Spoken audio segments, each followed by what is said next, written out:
across Australia. Welcome to The War for another week. It's excellent, as always, to have your company as we try to make sense of the week that was. Yes, a week when our Prime Minister was jet-setting all over the world for climate talks. And here's a little tip, Mr Rudd. If you want to reduce the world's carbon emissions, maybe stop getting on a plane every 2 seconds. Yes. He should follow the lead of Al Gore, who flew into Australia this week on a deck chair. It's the only responsible way. We got an upgrade there too. But the Prime Minister, he needs to hang his head in shame on this issue. If you have a look at the world's top polluters right now, Rudd's constant plane travel puts him just behind China, and it's almost as bad as the emissions from Rudd's hairdryer. Yes. During his travels, the economy was also on the agenda when Rudd met with the German Chancellor Angela Merkel in Berlin, and it was great to see the PM spell out the issues in simple terms. It's highly unlikely that you'll have anything emerge from the MEF by way of detailed programmatic specificity. Detailed programmatic specificity? Is he speaking German? Because it sure as hell isn't English. No, look, I think I've worked out what it is, Chris. It's one of the 20 Radiohead tracks from Triple J's Hottest 100 of all time. Happier, detailed, programmatic specificity. Of course, it's catchy. But of course, the big issue confronting Rudd when he got home was this, the diplomatic row brewing between Australia and China over the detention of this Rio Tinto executive. Yes, so this actually sets quite a historic precedent because it's the first time ever that anyone's ever felt sorry for a Rio Tinto executive. It is, and now as far as I can follow all of this and make head or tail of it, the whole thing basically boils down to a standoff between the Rio executive, Stern Hu, and China's president, even Sterner Hu. And Kevin Rudd's copping flack for not intervening. I mean, the one time his Mandarin skills might actually be useful, and he's refusing to pick up the phone to talk to China. Well, that's not quite true, Chris. He has made some attempts to negotiate with them. 胡主席先生，我代表我和我夫人对您表示我们个人的欢迎，到我们澳大利亚来访问。 How's it not worked? Elsewhere this week, former US Vice President Dick Cheney was in the firing line over revelations of a top-secret counter-terrorism project which he concealed even from Congress. Yes, and this latest news has now intensified the debate about whether people like Cheney should face criminal prosecution for authorising torture. Yes, and when it comes to torture, another person who must be sweating in his boots is this man, John Yoo, the chief legal architect of torture under George W. Bush. This is the guy who justified torture as enhanced interrogation techniques. Yes, so now that he's not with Bush, John Yoo lectures in international law at Berkeley University. So as keen students of his work, we thought we'd attend one of his lectures. Talk about constitutionality. Is there any questions about how this... Actually, Professor, I've got one question. How long can I be required to stand here till it counts as torture? Unfortunately, I'm going to have to end class. I'd love the answer. I'd love to know what the answer is. I'm really sorry about this, people. If this is awkward for you, it's very uncomfortable for me, I can tell you. That's not the point of the class. You're cutting it right time. So, I'd love to move, but every time I do, my balls get buzzed. I'm going to end class now, I'm afraid. Please, Professor. And I'll give you a certain amount of time before I report it to the security people. Excuse me, but non-class members need to leave now. Okay. This is a private classroom. Excuse me, out, please. But of course, the real architect of America's torture was Dick Cheney himself. And one of the most bizarre techniques that Cheney approved involved playing incredibly loud music over and over. They played Metallica, Rage Against the Machine, and weirdest of all, they played songs by the children's character Barney the dinosaur. This is true. It's great exposure for an artist like Barney, helping him reach a potential new market, not to mention the lucrative royalties from having his song played so many times. Well, actually, that's become a bit of a sore point, actually. Dick Cheney still hasn't paid Barney all the royalties he owes him, so poor Barney's had to go and chase him down for the money. Yeah, we love this music.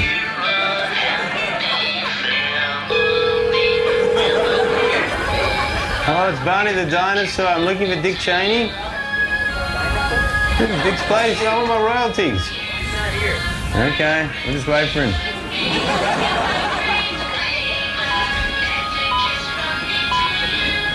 Is this going to explode? Why is this beeping? I'm not a quail. Don't shoot me. Hi, kids. Hi. It's Barney the Torturer. Well, so do I. The first time. Hello, sir.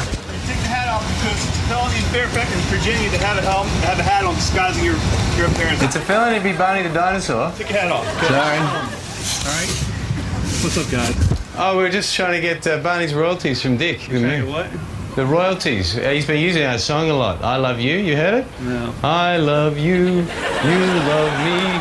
Let's torture anarchy. You know the one? Figure out Bluetooth a little bit. Cool, no problems. Don't put your hat back on. I won't. Don't play the music because it disturbs the other neighbors. I know, it tortures them.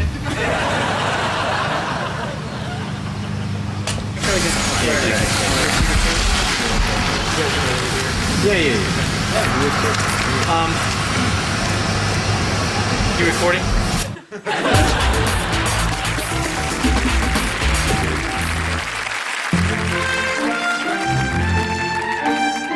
He's been to the Sahara, crossed the Himalayas, and even travelled from pole to pole.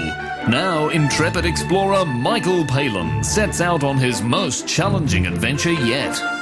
In all my years of travel, I've never been to a place as difficult and unpleasant to navigate as this. Around a Westfield in 80 days. One man's race against time to conquer one of the most unforgiving shopping centres in the world. Day 26, and already I'm feeling dazed and disoriented. We've lost 2 whole weeks just trying to work out how to read the store directory. And the extraordinary characters he meets along the way, from the friendly... Would you like to sign up for a credit card? No, thank you. to the persistent. Hello, sir. Can I interest you in a new credit card? As he plummets to the depths of despair in pursuit of the ultimate destination. Well, we've been in the Westfield car park for 6 days now. We still have no idea where our car is. This is Can I shoot a free credit card, sir? You bastard! Around the Westfield in 80 days. 7:30 Sunday on ABC One.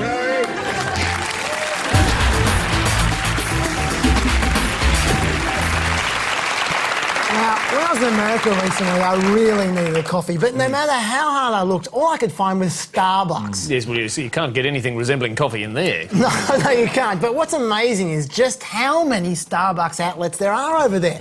In Manhattan alone, there's like 160 of them. In fact, I do not think that these Americans will be happy until someone opens a Starbucks inside a Starbucks.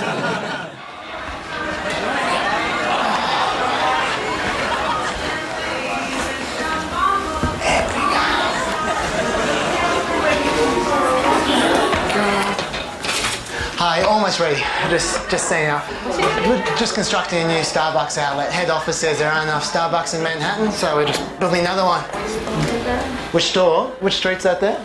48th. 48th and Park, isn't it? Yeah, this is the inside the 48th and Park outlet. Why are you here? Who else told you you could come here and do it? Oh, this is straight from the top. This is from Mr. Starbuck himself. So Mr. Starbuck. Yeah, the big guy, the big boss. Would you like a coffee? Is it too inconvenient here? I can move it closer to you if you like. Yeah, nice and close. Is that more convenient, man? Yes. Yeah. You are not allowed to come into my store. Are you even permitted to do this by Starbucks?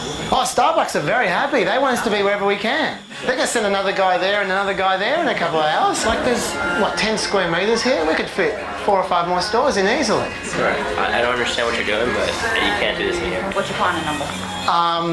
007? Yeah. It's like a secret, I'm a secret agent coffee seller. I'm sorry. Do you want a drink while you want? No, my manager said you can't stay. Really? Yeah. I'm a bit worried if we leave this vacant, some other coffee outlet will move in. I'm sorry. The way you're throwing me out, I think it's very good. I think you're doing very well, and that's why I'm willing to offer you a job working for my outlet. We're hiring at the moment. Are you interested? No? I really don't know. Okay, all right. So we, oh, hang on. It's not closing time yet. What are you doing?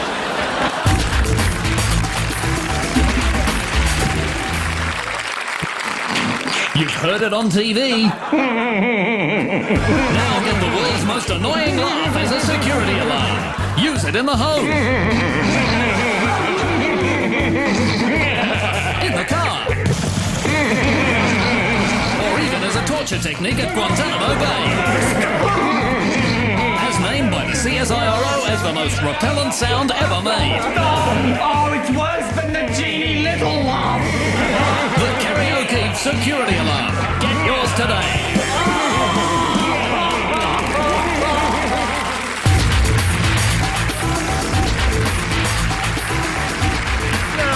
Kevin Rudd's been called a lot of things since he became Prime Minister, but I don't think anyone would ever accuse him of being cool. Compare Rudd to the US President Barack Obama. Obama is cool. He's cool. He can shoot hoops. Bang. He can swat flies. In fact, he can even do ball tricks while giving the State of the Union address. Thank you. God bless you. And may God bless the United States of America. That is cool. That is very cool. That man's a freak. Incredible. But, you know, more than anything else, he is a fantastic orator. I mean, who could forget the speech that started it all off, the Yes We Can speech? Great oratory. Well, that speech struck such a chord with people that the lead singer of the Black Eyed Peas and some fellow celebs turned it into a song, using the words of the speech as the lyrics. It was a creed written into the founding documents that declared the destiny of a nation. Yes, we can. Yes, we can. Yes, we can. Yes, we can. Look, it's rousing stuff, and I think the reason that song worked is because Obama's language is so naturally lyrical. And, you know, the thing I can't work out for the life of me is why has no one else tried to turn Kevin Rudd's speeches into a song? I know, it's baffling, isn't it? I mean, the man's a natural poet. I hear music whenever he talks. No, but Australia's artists, for some reason, haven't had the vision to adapt Rudd's stirring words into a song, so we decided to go into the recording studio and do it ourselves.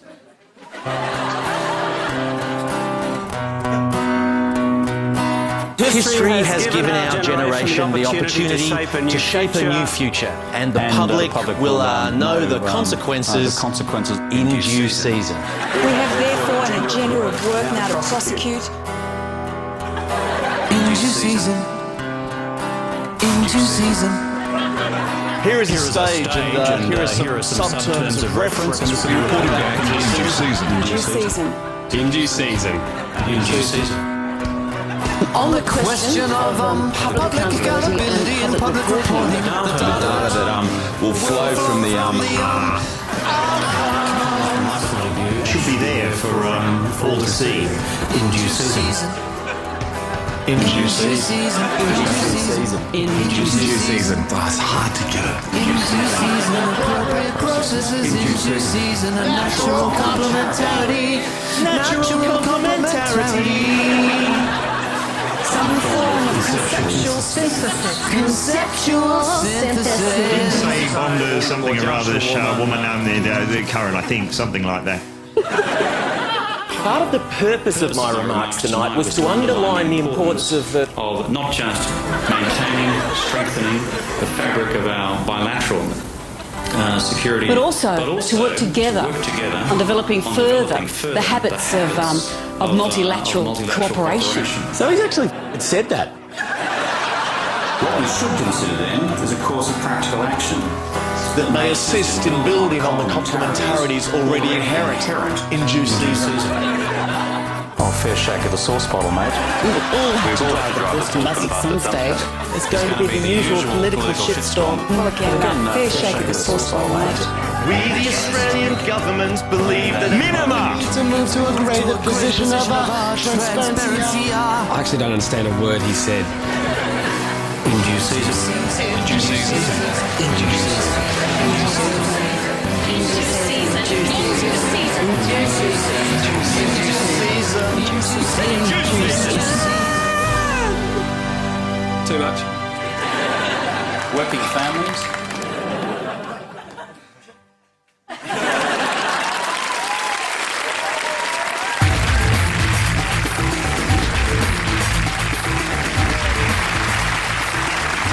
To finance news now. About time. been hearing a lot about tax minimisation lately, what with the Paul Hogan case in the High Court and so on. But my favourite story still remains the one about a Dallas finance company, Fidelity Investments. Now, they minimise their tax by keeping cows on their property so that they qualify for an agricultural exemption. Yes, in Dallas, farms pay heaps less tax. So this finance company is actually claiming that their big office block is a farm. Just because they keep a few cows around, it is a fantastic scam. It's not just a scam, Craig. That's very cynical of you. Like, these cows, they pull their weight around the office. I mean, look, here we go. Here's one of them doing a bit of photocopying. Here's another one right here giving a PowerPoint presentation to some prospective investors. And look, here's one doing cocaine with two of his stockbroker mates. Fitting right into the finance industry. He's making himself right at home.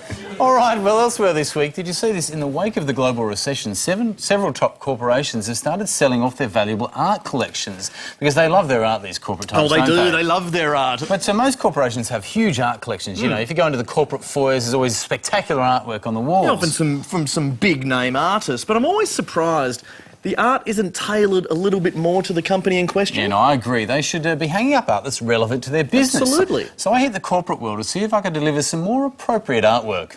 Just got a delivery of some artwork for Qantas. It's the Scream by Edvard Munch. No, it's The Screaming Passenger. Have you heard of it? Are they the art critics here?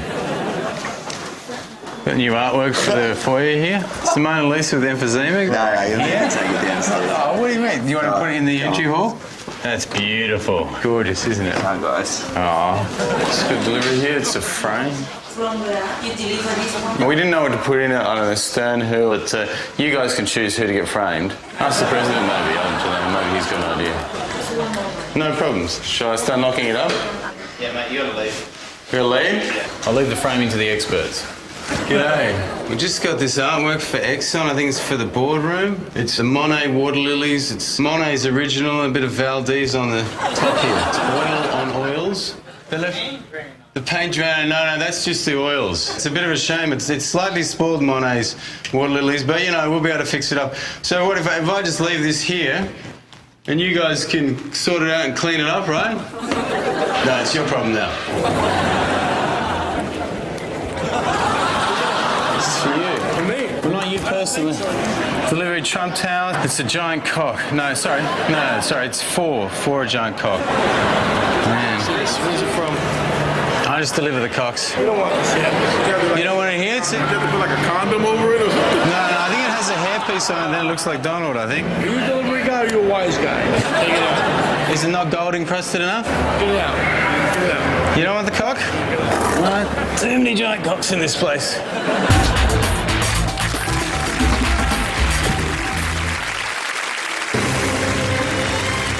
His movies are renowned for going well over budget and being plagued by misfortune. Now, director Terry Gilliam is once again up against it on the set of his latest production, shooting a brand power commercial. On paper, it looked like a relatively easy, cheap turnaround, but then Terry insisted on relocating the supermarket to Tunisia here, which has not been easy on any of us. 2 weeks into shooting the ad, believed to be for a type of spreadable cheese, the production hit a snag when the brand power woman slipped a disc in her back and was eaten alive by hyenas. And he's a dog. Gilliam brought Johnny Depp in to replace the woman, but he had to leave after 3 days due to a prior commitment on a Zoot TV ad. We are fucked. Losing Johnny was a big setback, obviously, but we are still trying to go ahead using a cow, which also helps for tax purposes as well. But 1 week later, a freak cyclone hit the area. Yes! Completely devastating the supermarket set and blowing away the on-screen talent. For Gilliam, it was the final straw. Left with no option but to shut down the production the only way he knows how. This segment is brought to you by Wheels on Meals. Good afternoon, Mrs. Pitts. Help out a senior loved one today with a choice of bicycle, pram, or tractor wheels on top of our delicious home-cooked cuisine. Oh, lovely. Spinning wheels also available on request. Wheels on Meals, because we care.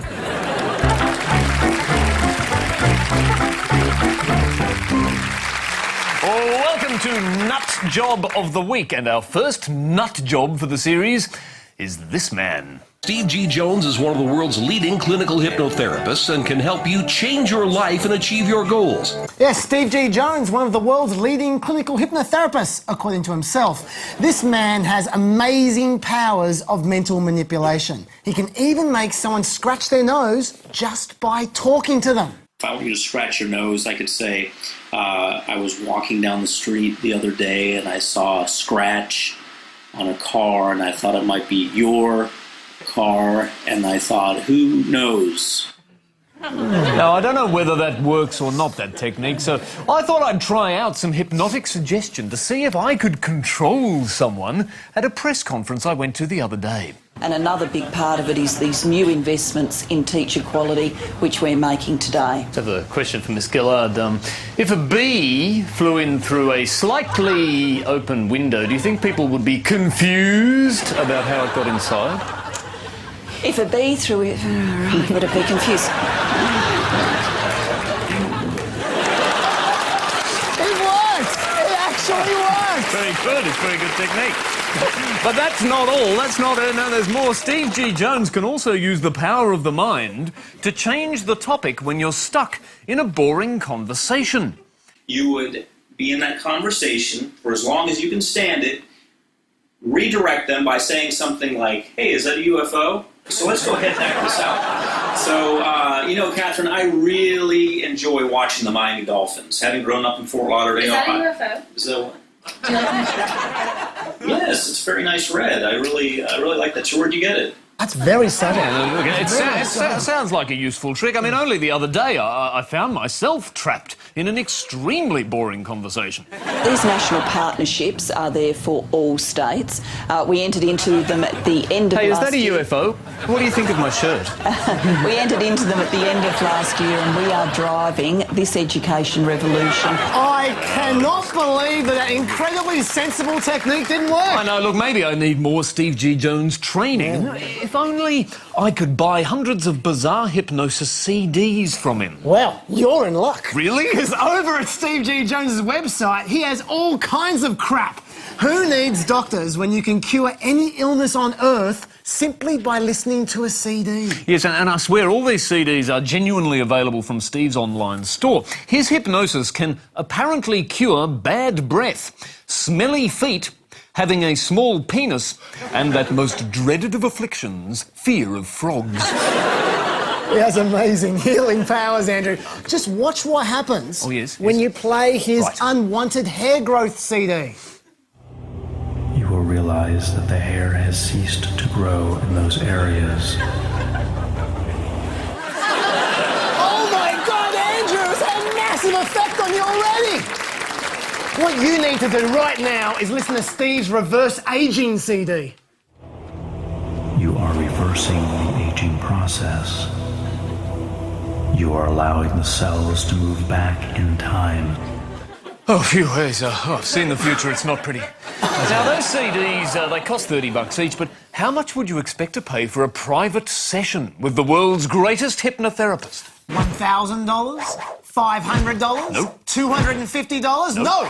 You get 2 hours with Steve G. Jones himself for as little as $25,000. That is value. Or Steve can visit you in your own home for the special price of just $50,000. Wow, home delivery for little more than the price of a pizza, the size of Germany.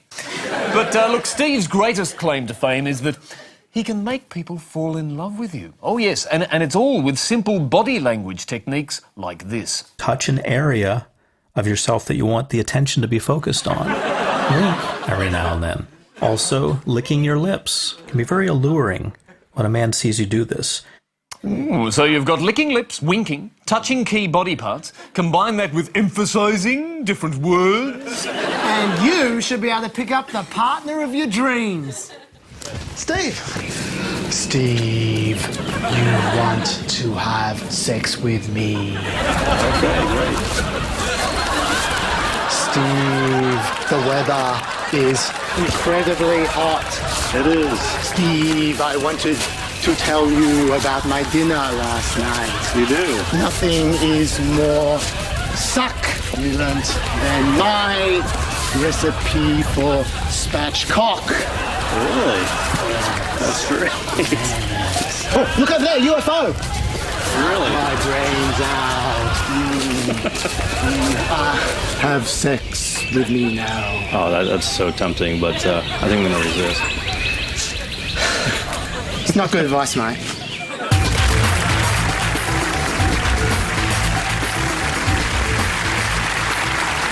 Sadly, that brings us to the end of yet another show. Remember, you can always watch the show online by going to abc.net.au/chaser. Where you can also find this week's web poll question, which is: Mark Webber's win in the Formula One Grand Prix was due to good driving, good luck, or detailed programmatic specificity? We've only got 2 more shows before the war wraps up for good, so be sure to catch them. So from all of us here tonight, until next week, Good night. Good night.